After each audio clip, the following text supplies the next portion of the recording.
Si abang akak komen nak harga berapa? Oh ni betul-betul nak belanja. Okey, abang akak, ni angah masa nak belanja ni memang betul-betul nak belanja lah. Sebab apa ni kita akan sampai 2 terik lagi. Kita nak kosong kita punya store dan nak kosong dalam kedai apa tu. Untuk model ni lah, saya 20. Sesuai umur 7, 8, 9, 10 pun boleh kot.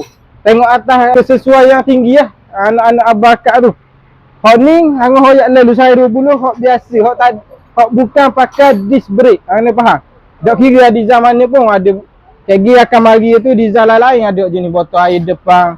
Mungkin ada hak design lidi kasut. Si abang akak komen nak harga berapa? Oh ni betul-betul nak belanja. Tapi angah hoyak lalu harga ni. Harga bawah pada 150, atas pada 100.